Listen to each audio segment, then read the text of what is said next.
All right, moving into our next guest on the show tonight, brought to you by Wiseco Pistons, 2-stroke, 4-stroke.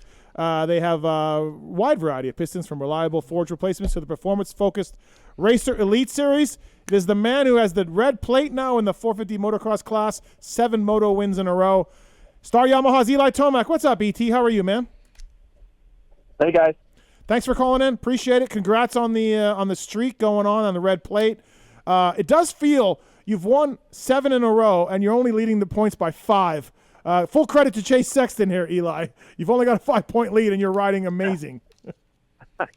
Oh, man, I look at that. I just, I kind of shake my head. But yeah. I just point that to my first round. I was lousy in my first round, gave up way too many points, and he's been rock solid. But, yeah, winning 4 in a row, I kind of would think I would have gotten the red plate earlier, but yeah. Not how it's going this year. No, full credit to him. Look, man, you've won a lot of championships. You looked at the end of Moto 2, he pushed you, and David Villeman and I were talking about it. Full props to both of you guys. Can you remember the last time that you laid it out all out like that? Or, I mean, were you as spent as you looked to us? I'll say that was one of the hardest motos for the full distance I've ever done. Yeah. And just having relentless pressure too. So, but yes, that's top 5 for one of the hardest motos that I've done. But at the same time, I was just pumped I was able to do it and come out on the winning side of that. Because if I would have given that thing up with like a lap or 2 to go, I would have been beating myself up because there was a lot of work before that. Yeah. Well, it's so much easier, not so much easier, but it's easier, Villeman, to be Sexton in that situation in the sense of you can see where Eli's going. Eli hits the lappers first. It's easier if you're Chase Sexton in that situation, right? Yeah, and I think that what happened in first moto too. Right. So Chase could base his line with Eli's, and then he kind of like try some stuff, and he saw what lines were working better than the others. Yeah. And I always like to be behind. If I feel like I'm at the same speed as the guy, or I could go the same speed as the guy in front of me. Yeah. If I'm behind, I'm happy because I can see, I can get information that's going to help me at the end of the moto. Yeah. But, Eli did, good. I think, were you a little mad after the first moto because Chase passed you or whatever? Yeah, I was, and I knew I had to be better. I was a little bit frustrated on a few sections of the track. And I was, I wasn't like turning the way I wanted to turn. So I got the bike turning a little bit better. And then I was just better the second moto. So yeah, I was a little bit pissed, even though it went my way, I was still frustrated that he passed me, Yeah, a guy like you're like, look, I don't get passed. Your first 3 or 4 laps of second moto, I rarely saw you that pissed and like committed to get to the front. Like you were like riding that 450 like it was a 125. You could hear the revs. I'm like, dude, he's charging so hard. Like he didn't like first moto and is going for it. I don't know if you feel like that, but like the first 3-4 laps, it was like intensity was insane. Yeah, that's the way it was, and I was just. All was in my head was don't let Chase get away. I was freaking out that he was going to bust past those guys and break away. I didn't want to let him get away. So that's all that was going on. Is Millville the best track on the series, Eli? Look, I think it is. DV said Hangtown. He's just because he won there. No, I won more at High Point. You did? Oh, yeah, you're better. I won High Point twice. Okay. But for me, I like Hangtown for some reason. I don't know why. Millville. Best. Yeah. Really? You picked Millville? Yes. I don't. It doesn't have enough second fast lines for me. Okay, it is a little tight in spots for sure. Yeah, it's a little too tight in most of the track. As much as I'm buddies with Jeremy Martin, I can't say it's my favorite track. To me, I feel like it gets funneled in too many areas. I wouldn't. Okay. No. I'm not with you there. I love the start because you can get it from anywhere and it's fast. I love the sand whoops. I love the hills. It's a right turn start though. So what? You guys are professionals. You don't need. Yeah, that's sketch. That's sketch. It's a sketchy first turn. Well, I don't gotta race it. It's a right-hander. Yeah, it's a right-hander. It's very slick. There's no grip really. Yeah. Like Did you see Justin Cooper like lose the front in Yeah. the first moto, whatever? Dude, he crashed right here. He's almost dead. It's like me, Yeah. like when I crashed in 07, he's done. LaRocco crashed there in '94 and just tore his ACL and crawled off the track like he was, like basically got. Seriously, the start is the right enter sketchy, and then that little downhill before the switchback, right there, like everybody's head shaking. First lap, it's really sketchy there. I don't like it. Okay, all right. Well, never mind then. Hey, Eli, lots of scoop tire talk, man. Like, look, I was over in a Cowie truck before the second practice, and those guys went away from the scoop, and I'm like, oh, look at that. And then I talked to a couple guys, and they said, yeah, dude, it's pretty hard out there. And then down by the starting line, they're like, hey, Eli's running a scoop. He's like the only guy running it, maybe a couple others. And then I talked to Troll Train, and he's like, he ran a scoop both motos? I go, I think so. And Troll Train's like, wow. So, dude, like, yeah, you had a lot of JT's talking about it. I'm talking about it. Why get scoop tire, bro? No one can believe you kept it on. Yeah. Well, here's the deal. I've had it on for a couple of weeks. I ran it all at Redbud, obviously all at Southwick, and then I've been running it at home because of those tracks. And then my main concern was the start because I think Millville is a little one line. I'm like, I just want to get the start no matter what. Yep. And what's going to give me the best advantage? I'm like, well, Scoop's probably going to hook up because it's pretty sandy.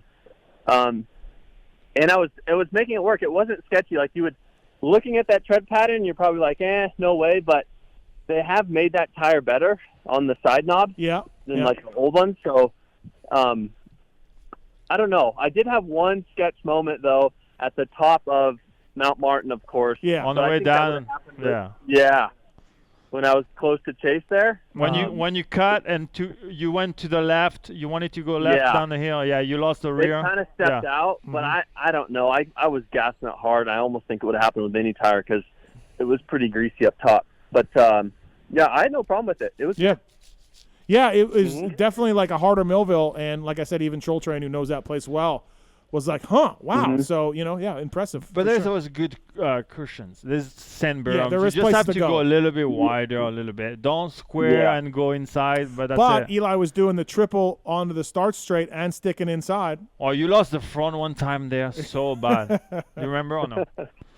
Yeah, I do remember that front end tuck. But, hey, where I think that tire worked was when I passed Chase there. When I went inside. Yeah, that was good. I basically turned this off of nothing, right? On that sweeper, and the thing just hooked. It didn't step out at all. It just hooked up. But you were almost like inside of the main line, almost. Still in a good dirt. That was a great pass. But like a couple laps later, or a few laps later, when you landed and you lost the front, like right there. I was like, I think I went a little deep. Yeah, a little too far on a little triple right there. Yeah. Yep. Eli Tomac on the show, brought to you by the folks at Wiseco. Check out wiseco.com to find products for your machine as well. They help out Factory Honda. They help out the PulpMX team and more. Please check out the code on PulpMXshow.com, bringing you Eli Tomac. Eli, never say never, but it looks like it's your last national series, and you may be Supercross only next year. You've mentioned it a few times. Are you and you're all business and you want to get this title, but are you soaking it in a little bit? Are you looking around? Are you like, this is maybe my last national here or there or whatever? Yeah, I am. Yeah. I am soaking it in. But I've been having a hell of a lot of fun. It's easy to say that when you're having good results. And my next year contract I'm only signed up for Supercross only. So I would assume that's going to happen. I'm never going to leave it totally out of the question. But, yeah, it's probably going to be my last moto. Yeah. So, like, every time you're like, my last time at Millville, my last time at Redbud or whatever, right? I mean, the fans are hardcore at these races. So, yeah, I mean, it's like you said, I've just been trying to enjoy it, and that's been an easier thing to do anyway as you get older. But sure, I don't know why it's not more known, but yes, I am signed up for SX only in 23. Yeah, I've been talking about it a little bit here and there on the shows, and then people are like, well, I don't know if it's for sure, and I'm like, I don't know. From what I hear, it's for sure, but hey, did you have a bit of a pant malfunction going on? It looked like a little bit. Yeah. I don't know. It happened to slide down. My buckle didn't break. I've got these side like cinching Mm-hmm. things on the sides with Velcro, and I probably didn't have those tight enough, but the pants were fine. I just had them a little loose and they slid down. So too many big hills, too much Yamaha too much horsepower. and Yeah. ripped my pants off. Right. Yeah, it happens. It happens, man. Millsaps. Remember Millsaps in Vegas with the Scott pants? I mean, they were down halfway down his legs. So it could have been worse. Hey, what have you? I don't know if I've asked you this yet this year. You've been with Star Guys now for the year, the 8 months or 7 months. What have you learned about the Star Guys that maybe you didn't think about going in, or you didn't realize, or is there something that you really appreciate about this Star team and working with them that maybe opened your eyes a little bit now that you've got the Supercross title and got the Red Plate Outdoors? Is there something where you're like, man, this is awesome about this team? Well, my first thought is they're committed. They're committed to the rider. That's my first thought. Like they're totally committed to me, and for my program, for the 450 program, they were able to provide all the things, all the tools that I need, right, to make the world go round, in the racing world.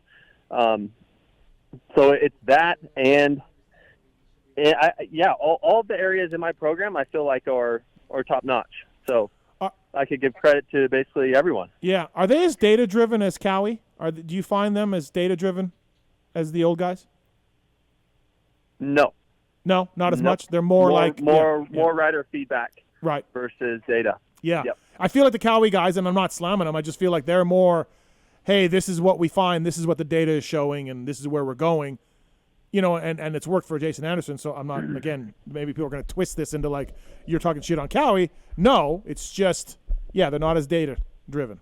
Well, yeah, that can open up a can of worms, and it can be good and bad because, you can look at averages, and you can have averages, and a lot of times that can help you if you are feeling off. Mm-hmm. But at the same time, dirt bikes are dirt bikes, and the tracks are changing all the time, and we are on different surfaces every weekend. So sometimes averages don't matter. So I don't know. It's also how you can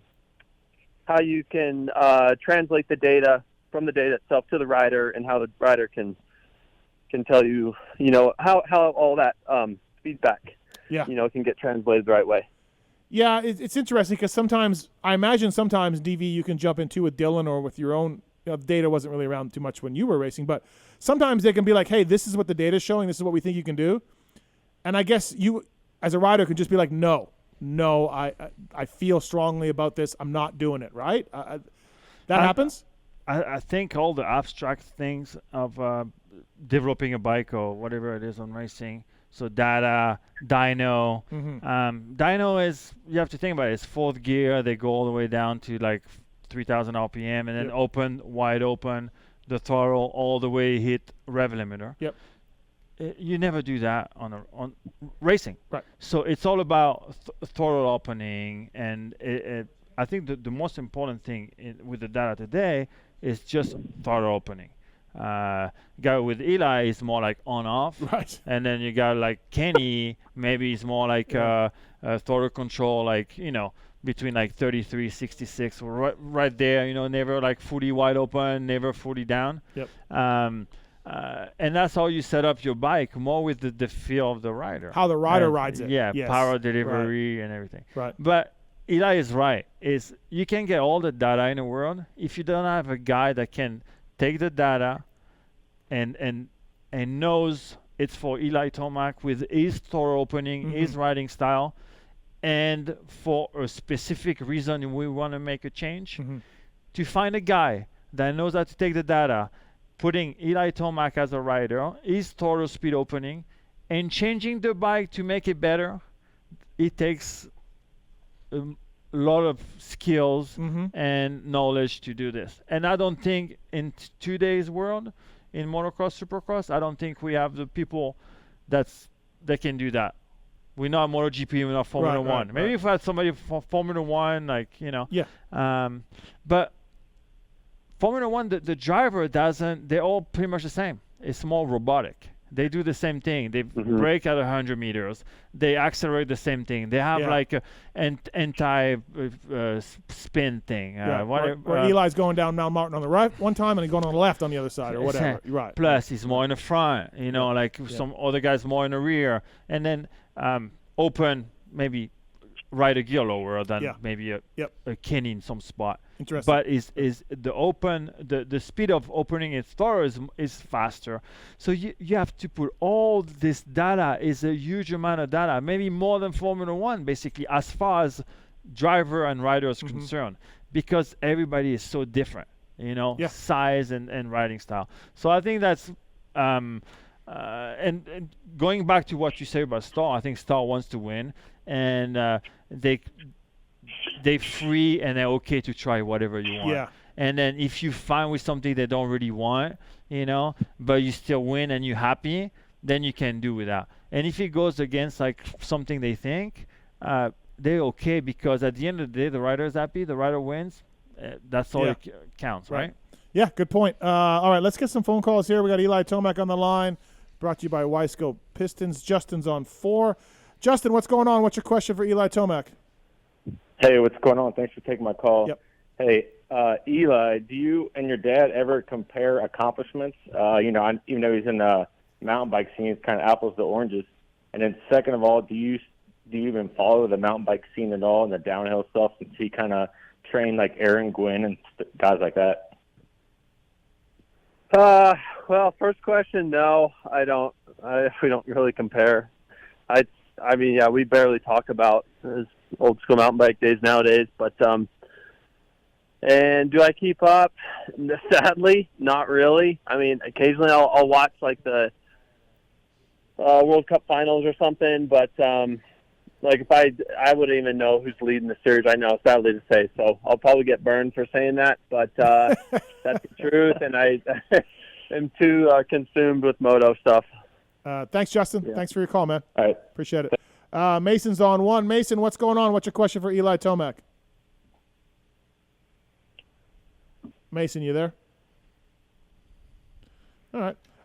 Motocross the Nation's coming up. I imagine you're I don't think they've selected a team yet, but you're on with Sexton. I would imagine that's a great 450 team, and the 250 team, Barsha, Craig, they're looking to put a 450 guy on, Eli, and I like that move. I don't know who it's going to be, and I don't know, I have my preference, but I like that idea. It's nice to see the Team USA going that way.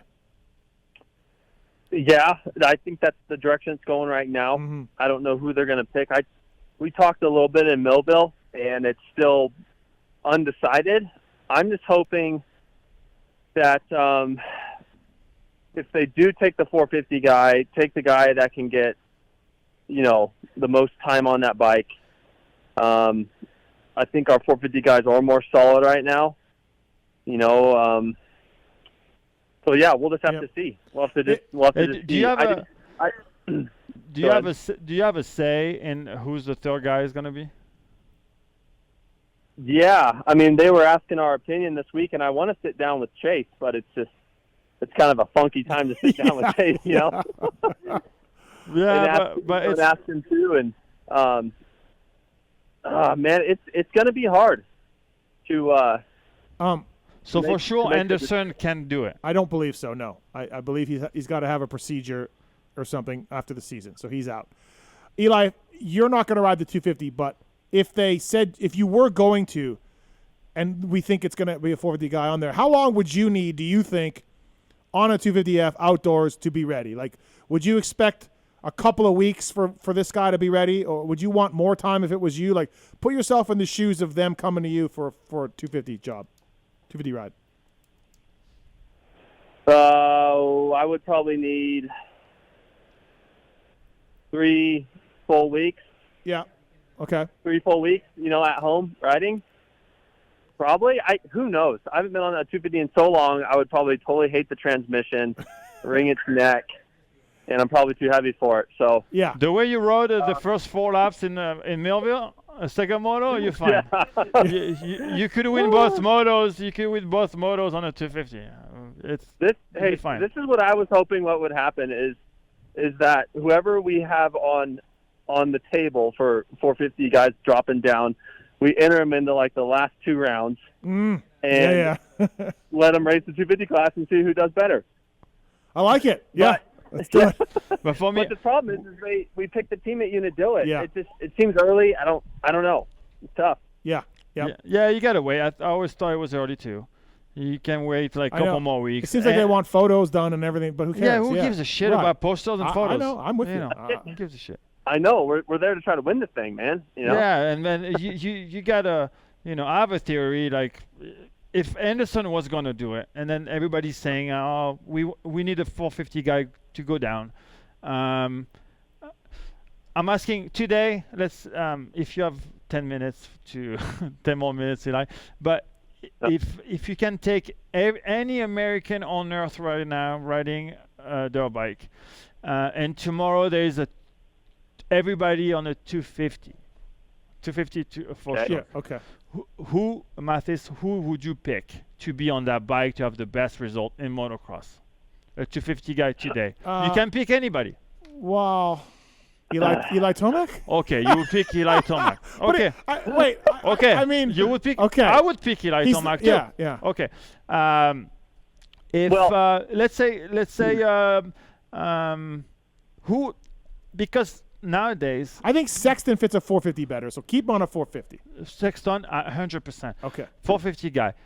They have a good bike this year on the Yeah. 250, but his riding style is 450. He showed it. He shows it the last few weeks. He's a good rider. He's a good rider. He should stay there.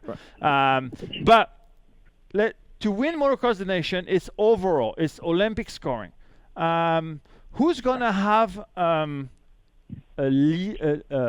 less difference of results overall between Eli on the 250 and 450, and let's say Anderson 250, 450? Who would have the closest result to his 450 result on the 250? That's where you win Motocross the Nation. The MX2 class, yes. Right. Today, that's Yeah. how you win with Because the you get US. you don't get starts, and you're at a deficit, and so you need the best rider So, on a 250. let's say- right. let's- That's your theory. Okay, let's say tomorrow. Yes. Tomorrow they say Christian. We take the third guy is Christian Craig. Yeah. I will not put Christian on a 250. Leave him on the 450. Right. He can go a podium. Go podium and Yeah. Eli on the MX2, MX3 race. Let's go a podium. 1, 2, 3. And then on the MX2, MX1 race, give us a top 5. Eli, you're gonna eat roost. We're sorry, but do it for the flag, do it for the country. That's why I'm Roger DeCosta today. I'm like, Eli, we're sorry. We know you're gonna start like shit. You're gonna eat sand all day, but do it for your country.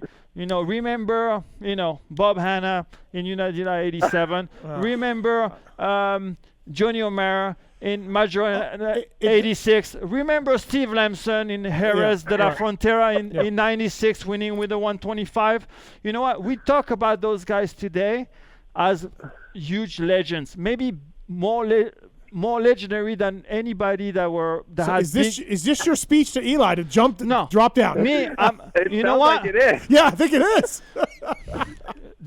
You know what? I'm Roger. I'm going to Eli. I'm like, you know what? Yeah. It's all we're gonna. Is he too big? You gotta Is he too, do this. Is he too heavy? The bike is like a 450. That 250 okay. is a 450 with black graphics on it, black okay. backgrounds. All right. Okay. That's Hey, and chassis same, right? Chassis the same. Yeah. Frame's the you same. know? Yeah. I don't- Yep. if I'm the guy, I'm like, you know what? We do this because on the 250 side, it's overall, it's Olympic scoring. You don't want to be like 15 and 17. Right. It does make sense what you're saying. It does. But And I was saying that with Anderson available because leave the two lesser guys in quote, Right. as today, like maybe the two worst out of the three in the standings. Keep them on their bike, and like the bigger badass putting on a 250, and what then do you What do you think, Eli? There's the speech. There it is. But that's what I would say. That's what I would say. You've got my gears turning. I'll tell you that. That's for sure. I mean, it makes because you need the fastest guy to grip through the pack. You're gonna get bad starts. You got to bum guys. You got to fight for 50. I like Christian. You see Christian on 250 fighting for 50 guys. Well, You he's know? a 450 guy to me. I'm Team Barsha on the MX2 bike. No, but he's 3 seconds off. Yeah, but he revs the shit out of his It 450. doesn't matter. Okay. Revs don't go fast. Okay. He's a minute behind every moto. Okay. Why would you give him the job? Because he got third at Red Bud. Yeah, one moto. Oh, okay. He's like over like 30, 40, 50 seconds behind every moto. okay. You're going to get him the job? No. There we you go, know. Eli. The French guy is trying to I'm help Team USA. No, I'm American since last July. Right, Almost right. a year Okay, ago, I right. became American. Right. So now, like, I'm here to help. I'll be the team manager. You want your blood flowing? I'll come. Yeah. I'll come in there. Oh, boy. Oh, yeah. All right. Oh man. Well, hey, you have my gears turning. I don't know. There we go. We'll see. There we go. It's just my theory because you know what? I'm French. I like when France. I won the first motocross nation for France. 2001? yeah. 2001. No, Team USA was there, though. I understand. Okay. I understand. I've heard that one many I know, times. right. But and I raced that race like so many times. Loved it. It was great. And seriously, I'm pro USA Supercross motocross. I like this series, and I'm advocate for coming to USA, right? Race outdoors. I love it. And when the US sucks in motocross nation, I hate it. I'm like, it's like I've been hating it for 10 years. The last time you guys won is 2011 in France. Oh, Eli knows. The guys that won, they retired for 5 years. Yeah. We haven't seen Baguette is MIA. Right. There was RV retired for a while, and then Dunge came back, but he hasn't raced in 5 years. Right. So, dude, it's been 10 years. Yeah, you got to feel for Eli, for you at those races, Eli. I've been to all of them, and you put in some hell of efforts, man. And yeah, it just sucks, right? Like, yep, it absolutely. So that's why Yeah. I've been thinking about it, but Okay. you guys need to win this thing. I'm 100%. I won. It'd be like the best thing. Everybody else gonna hate it. Yep. But USA winning Red Bud, biggest motocross Yeah, it's race of the amazing. year, like it'd be like insane. Right. So it has to happen, but you cannot take a crappy 250 guy. Okay, all right. There we go. You can't. Eli, before we let you go, thanks for coming on tonight. I didn't know this was going to turn into a passionate MXdN thing, but I like it. It's good. I like it. UK World Supercross, you're doing round one. You're also doing Bercy. Looking forward to those, I guess. And how does that come together? They come to you, I guess, offer you a suitcase full of money, and I guess and you think, hey, yeah, A wheelbarrow. a wheelbarrow full of money. Yeah. But like there is a little bit of testing in that too, and all that, right? Yeah, there is the wheelbarrow that shows up at your front door for those off-season races. So, but because I know where I'm at in my career, I'm like, I want to go travel again because I've done those races in the past. Bercy and I did the Italy one once too. So I'm my mindset totally changed about the whole burnout thing, and I'm like, you know what, I want to go overseas, race my dirt bike, and collect the wheelbarrow too. So at the same time, I don't know if I'll be able to be on a new motorcycle by then. That would equal testing, but either way, it's going to be a fun time. Oh, okay. Yeah, I was kind of thinking you would get. That's why one of the reasons, besides the wheelbarrow, to go was to learn the bike, but you may not be having it. Okay, got it. I don't know yet. Yeah, we don't know, right? Yeah. Well, hey man, thanks for coming on. Thanks for listening to DV. Yeah, it was entertaining. I like it. Sorry, guys. Yeah, it's fine. No, it's fine. No, I just Eli wasn't getting many words in there, DV, in the interview. So We got to pump him up. Yeah, we got good strategy. We got good strategy, and we might have to change now. Yeah. Can you imagine, DV, if Eli decides to do this and you're gonna get the credit, DV? No, I'd never get credit for shit. So no. but there's all the face of the coin. If it goes like that and it doesn't work, then it's like it's like fuck DV. I'm hiding. Hey, I'm going to Costa Rica for 3 years. Yeah. Where's DV? He's gone. Costa Rica. He's gone. I'm done. Thanks for calling in, man. Appreciate it. Great race at Millville. That was awesome, both of you guys, and really super impressive. Thanks, Eli. Right on. All right. See you guys. See you, man. Thank you. That's Eli Tomac, everybody, brought to you by the folks at Wiseco Pistons. Dude, He said you're giving him something to think about. Dude, bro. And you know what? Is he too heavy? The bike has more power than most of the 450s. Okay. The bike is insane. All right. Think about him on there. Oh, I know. It would be like you with the e-bike in the mountain of Red Rock, like Do I look like that? like this, you know. And listen, Very all fluid, all, very fluid. all listen, skinny listen. and scrubbing jumps and stuff. Like listen, you know, if he does it and they win, he's a hero. He's a hero. It become like Yep. it's not even at home. You do it at home. Yeah. And then because